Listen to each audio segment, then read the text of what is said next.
You grew up, but did you heal? Some of us are still carrying responsibility that was never ours, guilt for having needs, and silence that kept the peace. And it's exhausting. Today on Girl Talk Mental Health, the therapist takeover, I have a special guest who will unpack the things you need to stop carrying from childhood and how to finally put them down forever. So, welcome to the stage, Dr. Taiwan Piles.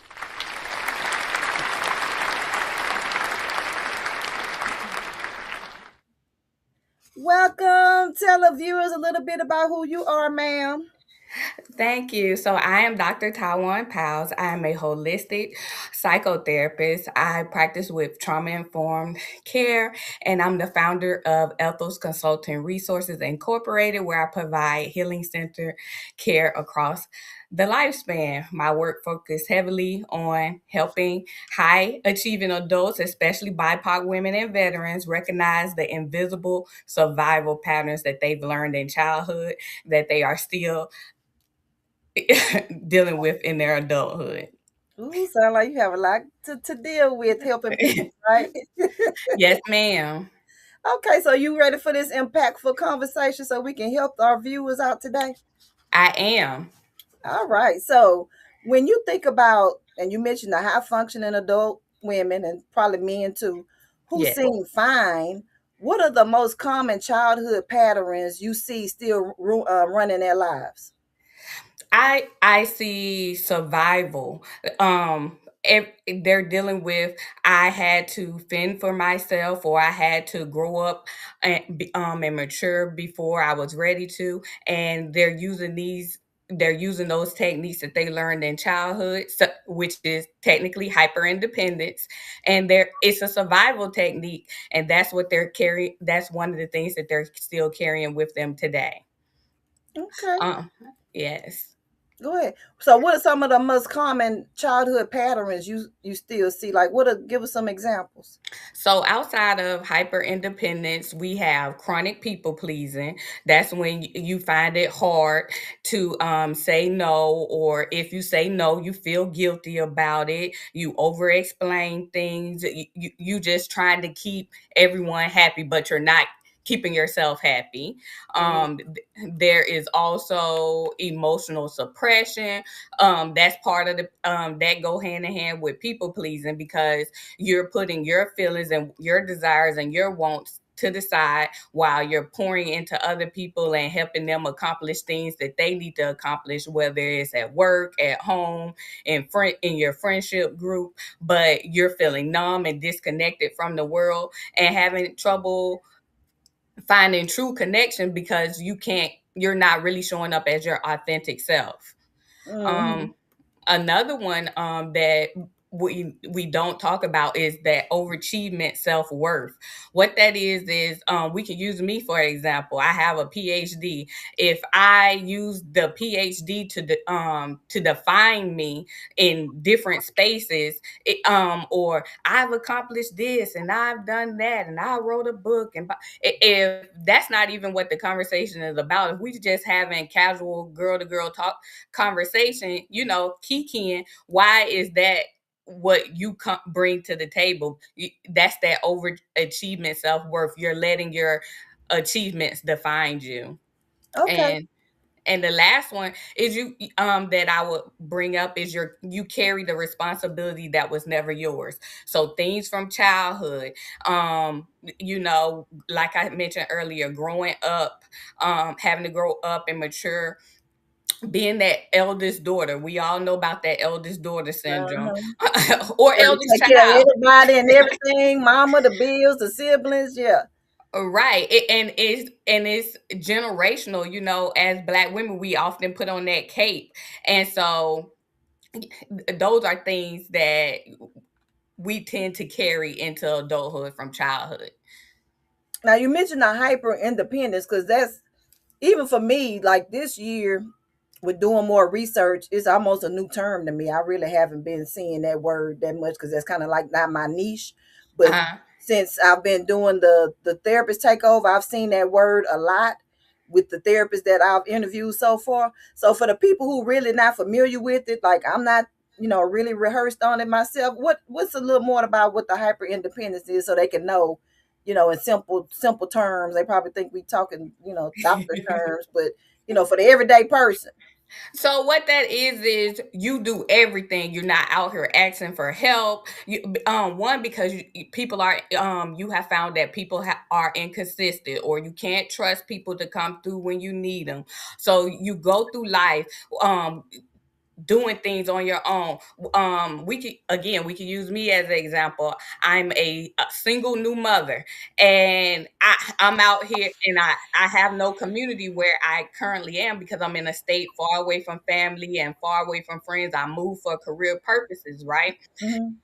And so I'm out here doing all these things, but I do have people in the area that I know, and I could easily be like, hey, can you watch the baby so I could do this and whatnot? Instead, I'm out here finding babysitters off of care.com and things like that, just so I could do daily tasks like, participate in this, when I could easily say, hey, can you help me? But in the same breath, a lot of people also don't want to feel like burdens, because they know the things that their friends and family are carrying. They're like, I don't want to add something else to their Right. plate.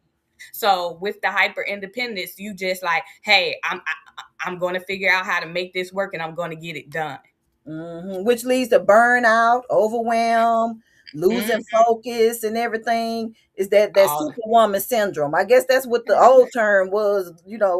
That Hmm. superwoman syndrome, having on that cape, trying to do everything. Yeah. Right. And you do Mhm. experience burnout, and you experience other health issues, heart disease, all the things, Mhm. because at the end of the day, you end up having symptoms of anxiety. And so your body is your mind and your body is overwhelmed. You constantly on go, and most likely, when you do have time to rest, you don't rest, and your mind is still ruminating, which means you're worried and focusing and concentrating on the next thing that you got to do. So you're never getting that self care, that self regulation that you need.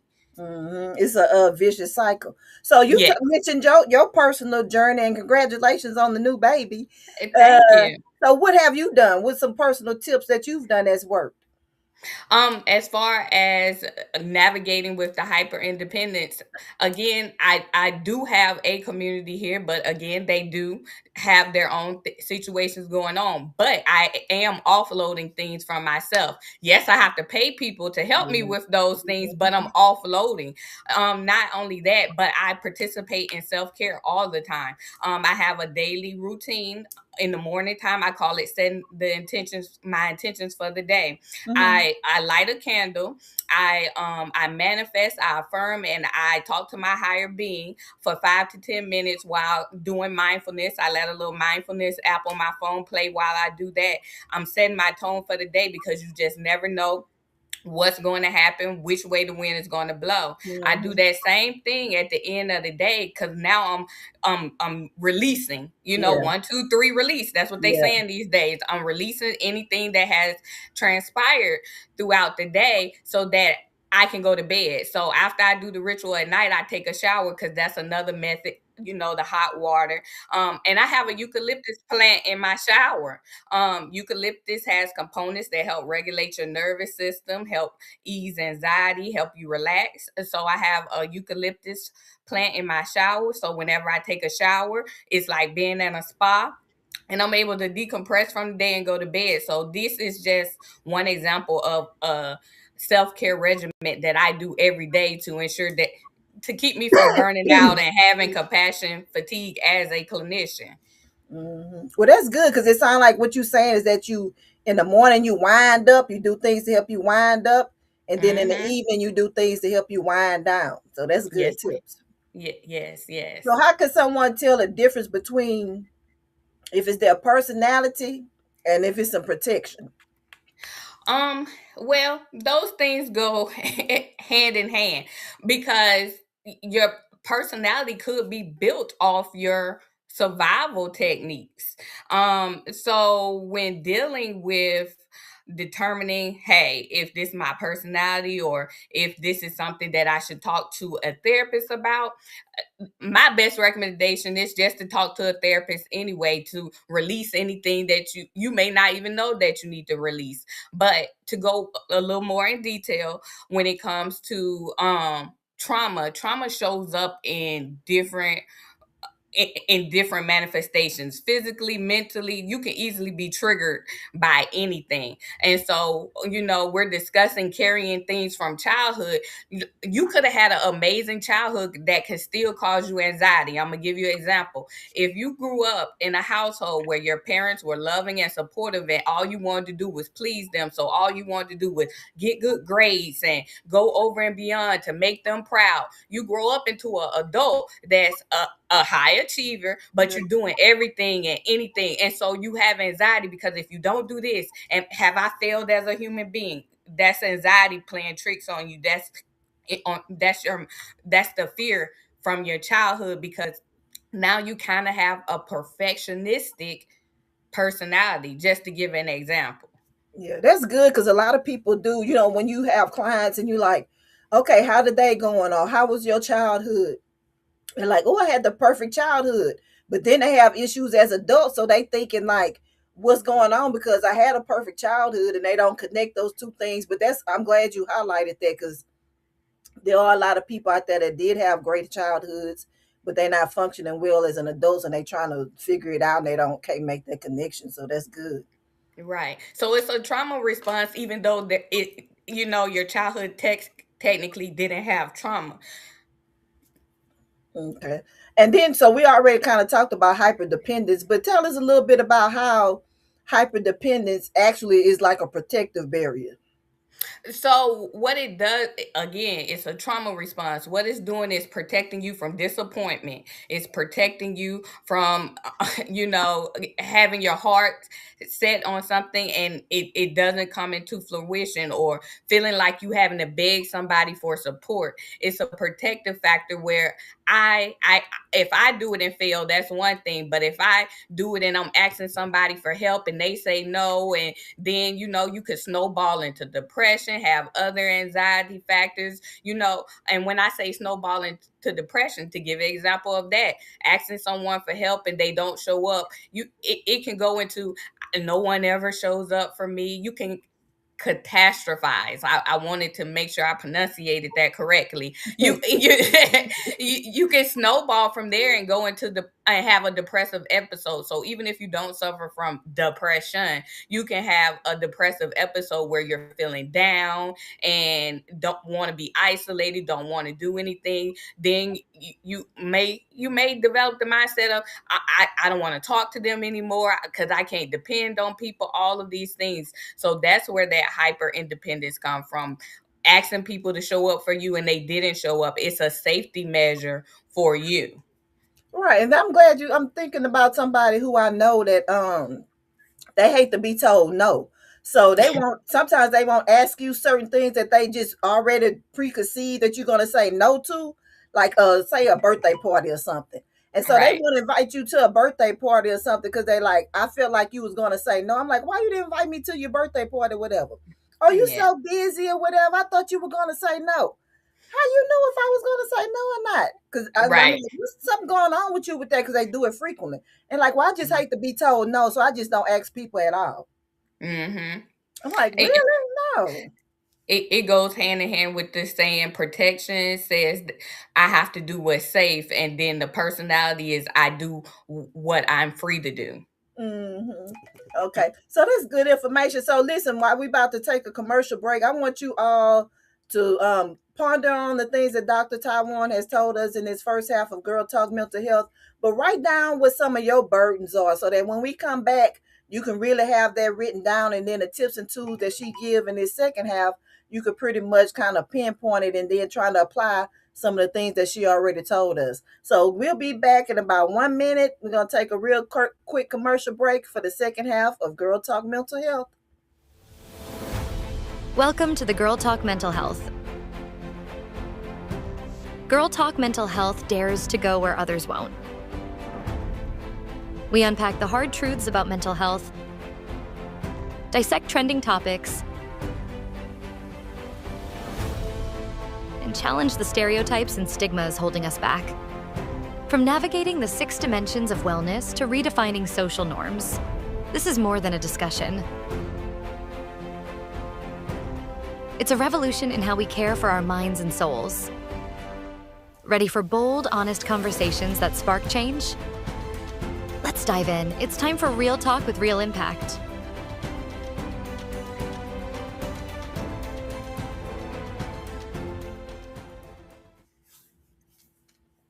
All right, welcome back to the second half of the Therapist Takeover. We have Dr. Taiwan Piles here, and you were supposed to write down some of your burdens, some of the things that you can relate to that she talked about in that first half about hyper independence, childhood traumas, and how those things affect you. So use those, apply these next tips and tools we're about to go through, and for those lists so that you can be well equipped, and then you can go back and connect with her. She's going to give you her contact information at the end of the episode, so stay tuned and you'll get that real soon.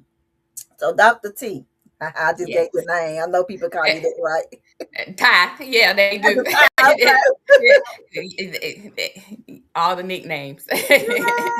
So why do so many people feel guilty when they set boundaries, and where does that start, that setting boundary thing?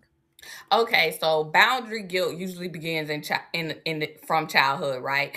There was an environment where you felt like you had to comply, and the compliance equated to love. So basically, what I'm saying is, in your childhood, as long as you did what you were supposed to do, you felt that your parents loved you, and I just want to say this is general. I'm speaking in general. This does not apply to everyone.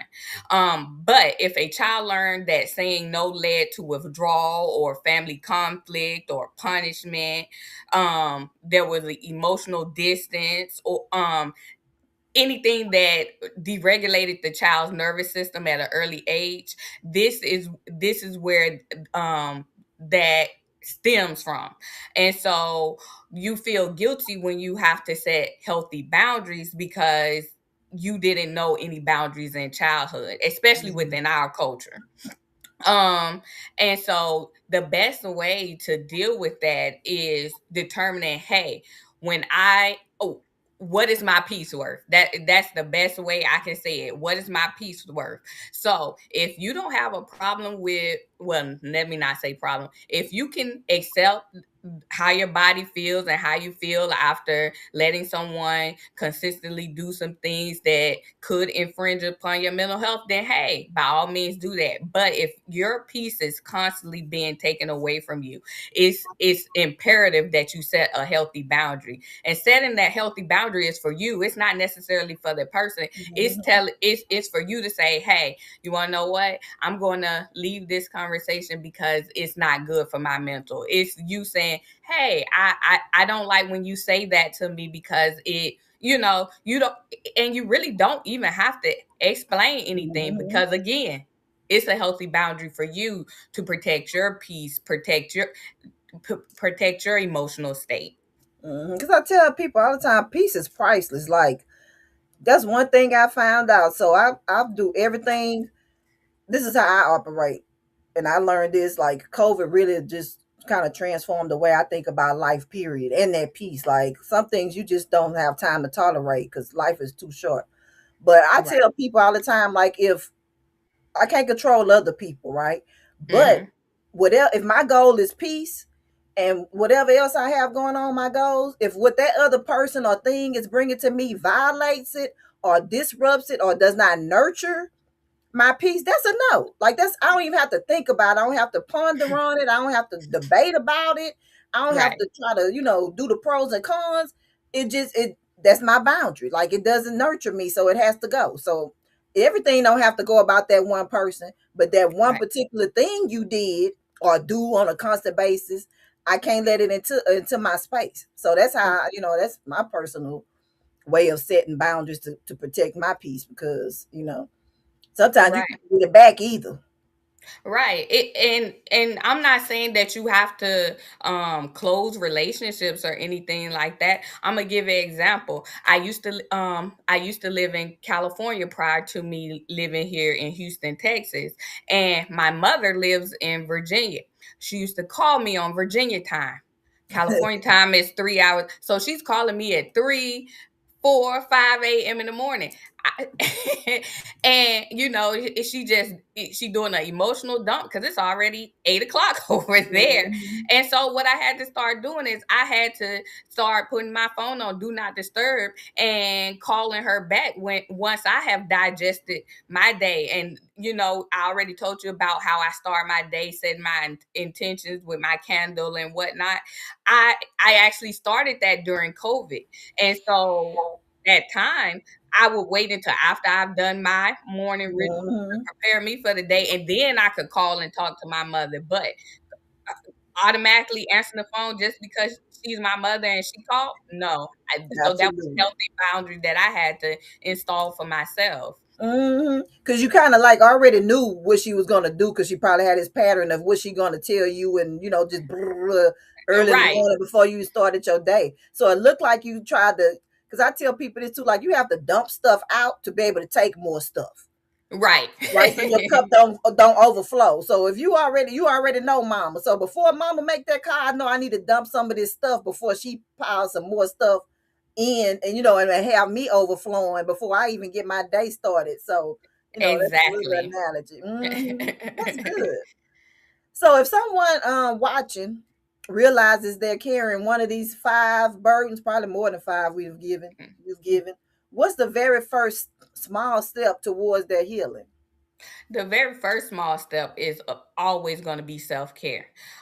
Self-care is imperative to help regulate your nervous system, because when anxiety show up and your nervous system is deregulated, there's irritability, there's anger. Again, depression can be associated with that. So you have to incorporate small things within your life to help regulate that. And then once you're regulated, then you can start incorporating those healthy boundaries. Of course, I'm going to say you should talk to a therapist, because the therapist can help you navigate appropriate measures as far as how to implement self-care, how to implement these healthy boundaries. And then, some people don't like when you put up boundaries and they try to invade those boundaries. So you might need that support from a therapist or a psychologist, a licensed mental health professional that can help you navigate through those things.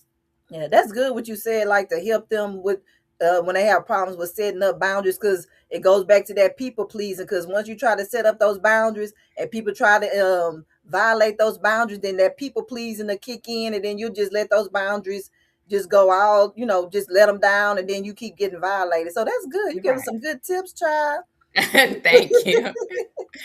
So you have any final tips or tools for people about their childhood burdens or any other burdens you can think of?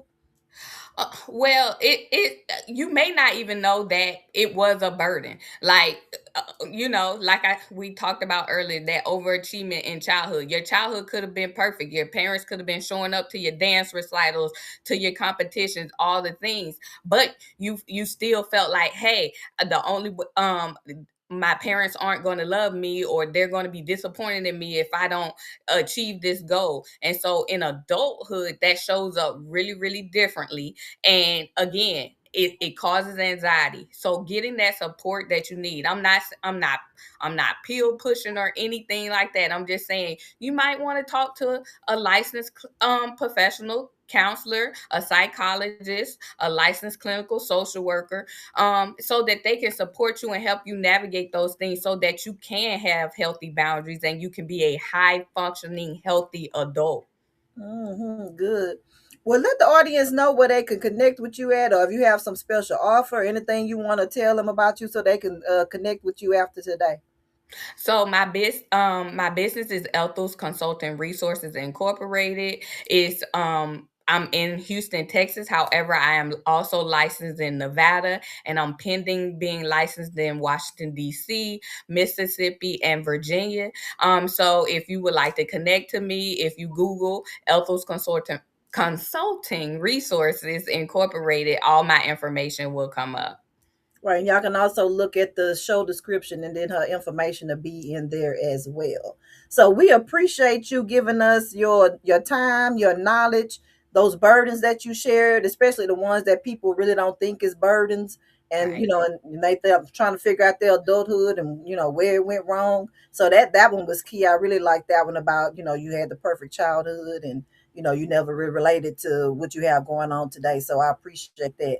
So if you are the strong one in your family or your friends, and if people think you have it all together, and if you secretly feeling tired, overwhelmed, burnt out, this is your episode. So go back and watch. You made your list of burdens. You need to apply it to all of the tips and tools that Dr. Ty provided for today. Go connect with her office, with her on social media, so that you could continue flourishing in your adulthood. So we appreciate your time, we appreciate the audience, and we love everything about Girl Talk Mental Health to Takeover. So make sure you continue watching the episodes every Tuesday at 1 p.m. Thank you for joining us for Girl Talk Mental Health. Remember, your mental health is your wealth. Don't forget to like, share, and subscribe to at Virginia Del Manning.